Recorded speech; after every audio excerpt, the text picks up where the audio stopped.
These are the 13 strongest crews in One Piece, and today, I'll explain the evolution of each one. Some of them got their power by eliminating other rivals, some through coincidence, and some literally got their power by stealing members of other crews.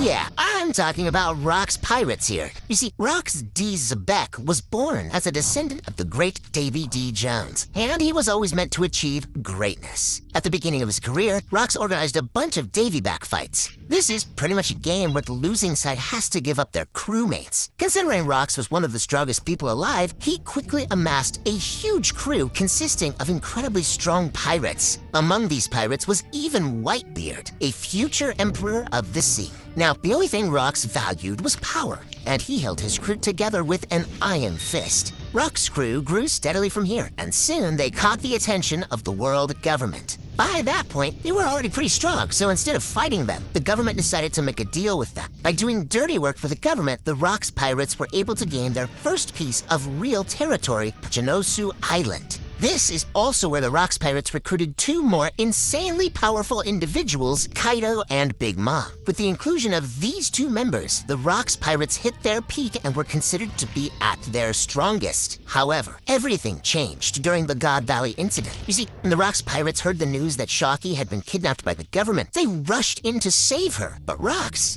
well, he had a different motive. This whole Shocky thing was just a cover-up, as what he really wanted was to save his wife and his son, whom he had hidden in God Valley. What followed was one of the greatest battles in the history of One Piece. At first, this was just going to be a battle between the Marines and the Rock's pirates, but then it turned into a three-way battle when Roger and his crew appeared on the battlefield. In the end, Rock's was unfortunately turned into a demon by Emu and had to be defeated by the combined efforts of Roger and Garp. Considering Rock's crew was never built on loyalty, each member went their separate ways after his death, and the crew was officially disbanded. There are still 12 crews left to cover, and let's continue with the Roger Pirates. As you already know, Gold D. Roger was the legendary king of the pirates, but even he had to start somewhere. You see, Roger was born in the East Blue, and although we don't know much about his early life, we do know that at some point he met Rayleigh and asked him to be his first mate. Just like other strong pirates, Roger was an ambitious man, but he also had a big heart, something that Rock's lacked. Which is why, instead of forcing others to join his crew, Roger naturally attracted like-minded people who believed in his goals. That's how he got loyal and powerful crewmates like Scopper Gabon. With Rayleigh as his right-hand man and Gabon as his left, Roger's crew was nearly unstoppable. At some point, Roger's crew participated in the God Valley incident, and this is the first time we got to see how strong they truly were. For example, during this fight, Rayleigh absolutely destroyed one of the Holy Knights, Saint Shepherd, to save Shocky. But the real show of strength came from Roger, who teamed up with Garp to defeat the demonized Rocks. Sometime after God Valley, Roger and his crew would attempt to find all 4 road poneglyphs in order to reach the final island. They did this pretty easily, with Roger stealing the last one from Big Mom. However, considering no one on board knew how to read these things, they immediately started looking for a person who could. And this is when they met Kuzuki Odin. Odin was a member of Whitebeard's crew at this point, so Roger had to do some negotiating to get Odin on their side. With Odin finally on board, the crew soon found the last island, where they learned the true history of the world. This was the exact moment the Roger pirates were at their peak, as they became the only crew in history to find the One Piece. However, their fall would come soon after. You see, Roger had already been sick with an incurable disease for quite some time, and once his condition worsened, he surrendered himself to the Marines. He was executed soon after, with his crew disbanding and going their separate ways. But at least this next crew managed to hold their power for much longer. The Whitebeard pirates were formed by Edward Newgate. Edward was born on Sphinx, a poor island located in the New World. There, he grew up as an orphan, and his only wish was to one day have a family of his own. Eventually, what led him to join the Rock's pirates and seek family there. This obviously didn't work, and after leaving the crew, Whitebeard decided to start his own. Throughout his life, Whitebeard would recruit plenty of strong pirates, such as Marco the Phoenix, Vista, and even Kuzuki Odin. Each of his crewmates called Whitebeard father, while he looked at each one of them as his own sons. And this wasn't out of fear or anything like that, it's because everyone on Whitebeard's crew truly considered each other family. Whitebeard and his crew were never ambitious, so when they heard about the One Piece, they never even attempted to search for it. However, despite not posing a significant threat to anyone, no one dared to mess with the Whitebeard pirates, and they would go on to become one of the 4 emperor crews of the New World. At this point, the Whitebeard pirates could rival any crew in the world, which we saw in their legendary battles against Roger. This would also be the peak of the Whitebeard pirates, as soon after, Whitebeard became sick, which significantly reduced their power. This is also when we started to see the first cracks forming in Whitebeard's crew, as one of his sons, Teach, decided to kill his crewmate and steal the devil fruit he found. To avenge his fallen comrade, the second commander, Ace, would chase after Teach, but would be defeated and handed over to the world government to be executed. Ace's execution would turn into a full-fledged war between the Whitebeard pirates and the Marines, but unfortunately, it would also lead to Whitebeard's death. After the death of their captain, the crew would remain active for some time with Marco taking charge. However, after they were defeated by Blackbeard during the time skip, the crew was officially disbanded. Beast Pirates. The Beast Pirates were formed by Kaido, a former member of Rock's crew and a character widely recognized as the strongest creature in the world. Even before becoming famous, Kaido was always super strong, and by the time he was 10 years old, he had become the strongest soldier in his kingdom. This led to the Marines capturing him multiple times, and he eventually ended up as a test subject in the government's lab. It's here that Kaido met another prisoner, Albert, and struck up a friendship with him. The two would soon escape the facility, with Kaido asking Albert to join the new crew he was making. This is the moment the Beast Pirates were officially formed, with Kaido naming Albert King and appointing him as his right-hand man. Not long after, Kaido would recruit his left hand as well, a man he dubbed Queen. With 2 incredibly strong pirates as his commanders, Kaido would expand rapidly and would even start the production of artificial devil fruits. But to achieve this, Kaido needed a permanent place to settle and build factories in. This is when he forcefully took over Wano by defeating Odin and established it as his main base of operations. After taking over Wano, the Beast Pirates would also become one of the 4 Emperor crews. At their peak, the Beast Pirates had roughly 20,000 members and a strong fleet of devil fruit users, most of them being Zoan types. The Beast Pirates, on their peak, also had multiple divisions, the strongest one being the All-Stars, which consisted of King, Queen, and Jack. Aside from them, the Beast Pirates also had the Flying Six. They weren't quite on the level of the All-Stars, but were still really powerful fighters. The rest of the 20,000 pirates consisted of foot soldiers who had eaten smile fruits. However, despite being so strong, the Beast Pirates would suffer a crushing defeat at the hands of the Ninja Pirate Mink Samurai Alliance, with Luffy taking Kaido's throne as one of the 4 emperors. By now, the status of the Beast Pirates is unknown after their captain was seemingly killed. Some of the members are outright missing while others are being chased by the government, so it's safe to assume that the Beast Pirates are done for. There are still 9 crews left to cover, and the evolution of some of these is absolutely insane.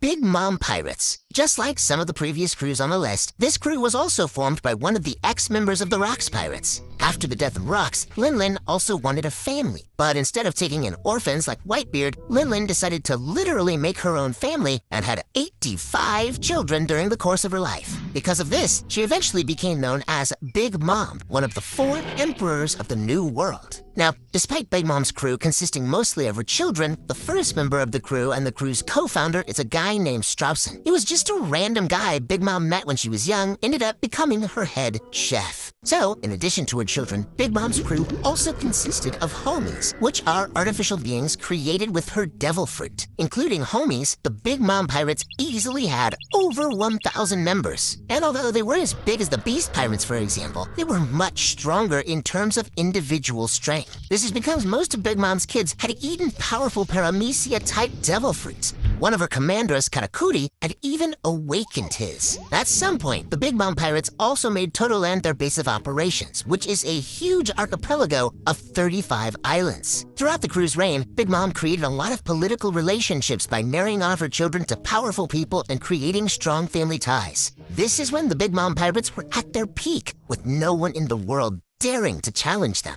However, their downfall came soon after. It all started with Big Mom deciding to marry off one of her daughters to Sanji. This resulted in the Straw Hats attacking her islands and defeating a good chunk of her commanders. Big Mom would then attempt to follow them to Wano, where she suffered a crushing defeat at the hands of Kid and Law, who managed to finally defeat the Emperor. After Big Mom's apparent death, the crew lost its Emperor status and was reduced to only a fraction of its former strength. However, despite everything, it still seems to be operating to some extent even without its captain.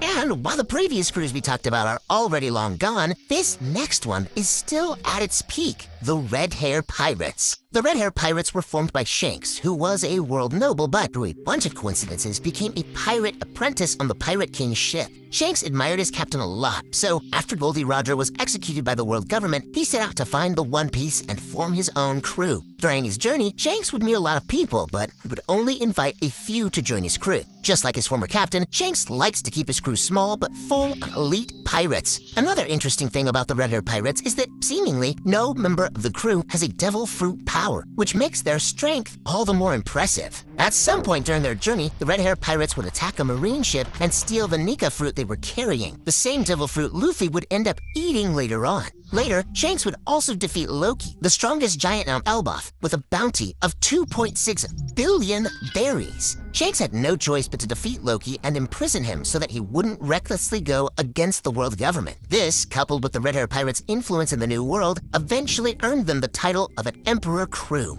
Currently in the story, the Red Hair Pirates are at their peak, which they proved by defeating Kid and his entire crew in seconds. Also, the Red Hair Pirates' appearance alone was enough to end the Summit War, which saved so many lives. Blackbeard Pirates. Teach is the son of Rox D. Xebec and his wife, Eris. Although we don't know much about Teach's childhood, we know that he lived in God Valley up until the God Valley incident happened. After that, he grew up as an orphan on an unknown island. Before forming his own crew, Teach was a member of the Whitebeard Pirates. However, he would soon betray them by killing Thatch and stealing the devil fruit he found. After leading the Whitebeard Pirates, Teach would start calling himself Blackbeard and would go on to form his own crew. The first few members Blackbeard recruited during this time were Jesus Burgess, Von Augur, Doc Q, and Lafitte. Soon after, Blackbeard would successfully defeat Ace and hand him over to the Marines, which would earn him the title of a Warlord of the Sea. This would spark the Great Marineford War, and during this time, Blackbeard would secretly infiltrate Impel Down to recruit some of the world's most notorious criminals. This would greatly increase the strength of his crew, with new members including Shiryu of the Rain, Avalo Pizarro, Vasco Shot, Carolina Devon, and San Juan Wolf. During the war, the Blackbeard Pirates managed to kill Whitebeard, with Teach even stealing his devil fruit. After the war, Blackbeard and his crew would take most of Whitebeard's territory for themselves, officially becoming an Emperor Crew. At some point after the time skip, Aokiji, the former Marine Admiral, would also join Blackbeard's crew, making them even more powerful. Currently in the story, the Blackbeard Pirates are at their peak and have proven their power by defeating Marine hero Garp as well as the Heart Pirates. And guys, with how the events in the manga are going, I wouldn't be surprised if the Blackbeard Pirates get another crazy power-up before their inevitable confrontation with the Straw Hats. So I guess we'll just have to wait and see how strong they get. Anyway, next up we have the Don Quixote Pirates. The Don Quixote Pirates were formed by Doflamingo, who was once a celestial dragon. But due to the mistakes of his father, they fell to the status of commoners. Due to people's hatred towards celestial dragons, Doflamingo and his family were bullied for most of their lives, with Doflamingo even killing his father in the end. After being rejected from intrigue to Marioa once again, Doflamingo decided to become a pirate instead and formed his own crew. From there, Doflamingo started recruiting people and quickly became one of the famous figures in the underground. The Don Quixote Pirates were also known to recruit children and then train them to become elite soldiers. Unlike most crews on this list, the Don Quixote Pirates focused more on business rather than conquering territory or finding the One Piece. At one point, the Don Quixote Pirates even stole a shipment meant for the celestial dragons and blackmailed their way into becoming a warlord crew. This helped them greatly expand their influence. They then conquered Dressrosa and made it the hub for all of their illegal activities. This is when the Don Quixote Pirates were at their peak, as they had full immunity from the government and business was booming. At their peak, the Don Quixote Pirates had 5 elite officers, each possessing a powerful devil fruit. All of these officers also controlled thousands of foot soldiers who were trained enough to go toe-to-toe with Marines. After Doflamingo allied himself with Kaido, the Don Quixote Pirates would also start producing artificial devil fruits for him. However, this exact decision was what led to their downfall. You see, in order to weaken Kaido's empire, the Straw Hats eventually attacked Dressrosa and pretty much destroyed Doflamingo's entire empire. Doncahote pirates were disbanded soon after that, with Doflamingo and most of his officers being arrested by the Marines. And while the Doncahote pirates were formed by a world noble, the Sun pirates were actually formed by a slave, and that slave was Fisher Tiger. You see, Fisher Tiger was a famous explorer until he eventually became a slave for the world nobles during one of his adventures. Despite the odds, he somehow managed to escape the Holy Land, but couldn't sleep peacefully at night knowing that so many slaves were still trapped there. Because of this, Tiger would willingly go back to Marioa and climb the Red Line with his bare hands. He would then liberate all the slaves he could find, be it fishmen or humans. But there was still one problem. All the slaves had a mark on their bodies that couldn't be erased. So, Tiger decided to cover up the slave markings with a mark of the sun so that no one would be able to identify whether they were slaves or not. Shortly after freeing the slaves, Tiger would also start the Sun Pirates, consisting of many slaves he had freed along with many other fishmen who got inspired by his actions. Two such fishmen were Jinbei and Arlong, who admired Tiger the most. The Sun Pirates only had one goal, and that was to get rid of slavery and fight for the equality of fishmen. During their journey, the Sun Pirates found Koala, an ex-slave human child. Despite some protests from the rest of the crew, Tiger took the child in and branded her with the mark of the sun despite her being human. However, Tiger knew he couldn't keep her on board for her whole life, so when he found out about her family, he decided to return her to them. And although Tiger had only the best intentions in mind, this decision would lead to the destruction of his entire crew. You see, after Tiger successfully returned Koala to her village, the people there snitched on him and contacted the Marines. This is what led to Tiger's death, but even on his deathbed, he chose kindness and forbade everyone from talking about the true reason for his death so that the hatred between fishmen and humans wouldn't grow further. After his death, Jinbei would take over the crew. Jinbei only had one goal: to achieve the status of Warlord of the Sea so the government would grant immunity to all of his crewmates. He eventually achieved this, and the Sun Pirates would remain operational until the Whole Cake Island arc, when Jinbei decided to leave the crew and join the Straw Hats. The Sun Pirates are currently still an active crew in the story, with Aladdin taking charge of the crew.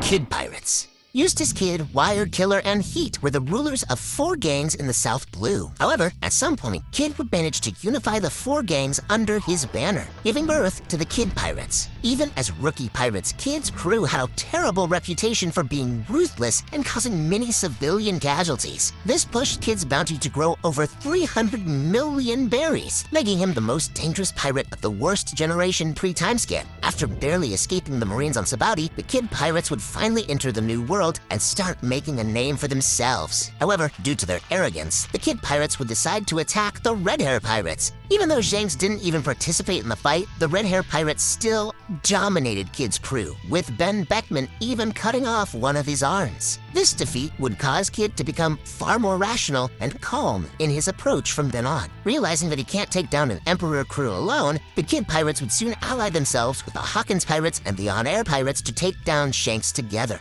However, the Kid Pirates would be betrayed by Apu, who was working as an undercover agent for Kaido this whole time. Seeing Kaido's ridiculous strength, Hawkins chose to submit, but the Kid Pirates refused. This would enrage Kaido, who would easily defeat all of them and take them prisoner. Later on, Kid would escape the prison with Luffy and soon engage Big Mom in battle. During this battle, he would finally awaken his Devil Fruit and defeat an Emperor, a feat he had been trying to achieve ever since he became a pirate. With a bounty of 3 billion berries on his head, this would be the peak of the Kid Pirates as they became one of the most feared crews in the world. Sadly, this would be short-lived as Kid, once again, decided to test his luck and attack the Red Hair Pirates. This led to the complete destruction of his crew, and the last time we saw the Kid Pirates on screen, they were begging Shanks not to kill their captain. Cross Guild. A long time ago, Buggy started as an apprentice pirate on Roger's pirate ship. He was friends and rivals with Shanks until the crew split apart and everyone went their own way. While Shanks became one of the 4 emperors of the sea, Buggy remained just a small local pirate. However, through a series of sheer coincidences, Buggy slowly started rising in status until he eventually became a warlord of the sea. Around that time, Mihawk and Crocodile formed an alliance together and decided to name it Cross Guild. But they had one problem: they were running low on cash. So, Crocodile remembered that Buggy owed him a lot of money. Considering Buggy didn't have it, Crocodile decided to take over his business instead and merge it with Cross Guild. The problem is, Buggy's employees thought that Mihawk and Crocodile actually worked for Buggy and started spreading that news around the world. By the time Mihawk and Crocodile discovered what was going on, it was already too late, as the world government had already declared Cross-Guild an Emperor crew with Buggy as its leader. So, yeah, Cross-Guild definitely had the funniest progression in the entire story. Anyway, one interesting thing Cross-Guild did was put bounties on certain Marines, which makes them one of the biggest threats to the world government. Before we cover the crazy evolution of the Straw Hat Pirates throughout the story, let's quickly go over the Heart Pirates. The Heart Pirates crew was formed by Trafalgar D. Law, who was once a member of the Don Quixote Pirates. After escaping Doflamingo's control, Law would travel to Swallow Island, where he would meet Beppo. When Law found him, Beppo was being bullied by Sachi and Penguin, two local criminals. So, Law beat them both, after which they took interest in him and decided to join his crew alongside Beppo. Throughout the years, the Heart Pirates would become a notorious rookie crew on the Grand Line, running a place within the worst generation. Oh, also, one interesting fact about the Heart Pirates is that they are the only crew in the show to have a submarine as their ship. Pretty cool, right? Anyway, during the time skip, Law would collect the hearts of 100 pirates and send them to the world government. Due to this, he was given the title of Warlord of the Sea. The Heart Pirates would then use this status to investigate Doflamingo's operations, as Law wanted to take revenge on him. To achieve that, the Heart Pirates would team up with the Straw Hats after the time skip and successfully defeat Doflamingo. Later on, Law would even awaken his devil fruit and participate in the battle against Big Mom, bringing down the Emperor with Kid's help. This is where the Heart Pirates were at their peak, with Law even getting a 3 billion berry bounty on his head. Unfortunately, their winning streak would come to an end when they encountered the Blackbeard pirates on the open sea. Blackbeard would absolutely demolish them, with Beppo taking Law and running away to save his life. Straw Hat Pirates. The Straw Hat Pirates need no introduction, as they are literally the main crew of the show. However, this crew also defines what a true evolution of a crew in One Piece looks like, as they literally went from not even having a ship all the way to having a grand fleet. Luffy initially started this crew alone in the East Blue. There, he soon met his core members like his first mate Zoro, Navigator Nami, Cook Sanji, and Sniper Usopp. With 4 main members, the Straw Hats would finally enter the Grand Line and start making a name for themselves. Throughout this whole journey, the crew would also expand as they would gain 4 new members, Chopper, Frankie, Robin, and Brooke. For defeating a couple of Warlords of the Sea, their bounties would also reach into the hundreds of millions, making them a significant threat in the eyes of the world government. But the real turning point came at the Sabaudi Archipelago, where the group would be forced to split after their fight against Kuma and Kizaru. This gave the group time to grow stronger, as they now had to survive on their own without the help of their crewmates. During this time, most of them would learn Haki, but also improving their existing techniques. After 2 whole years, the crew would gather back at Sabaudi and continue their journey into the new world, now much stronger than before. This is where the real challenge would begin for them, as the crew had to fight Emperor-level opponents. Whether they be warlords like Doflamingo or emperors like Big Mom and Kaido, the Straw Hats would destroy all of their opponents, eventually becoming an Emperor crew themselves. However, their journey is still not over, as their opponents just keep getting stronger and stronger. First it was the 5 Elders, then the Holy Knights, and now Imu has come down himself to fight them. All in all, the evolution of the Straw Hats is far from finished, and I'm sure they'll get even stronger as the story goes on. Thanks for watching. Like, subscribe, and turn on notifications for more videos. Before you go, check out our other videos on the channel.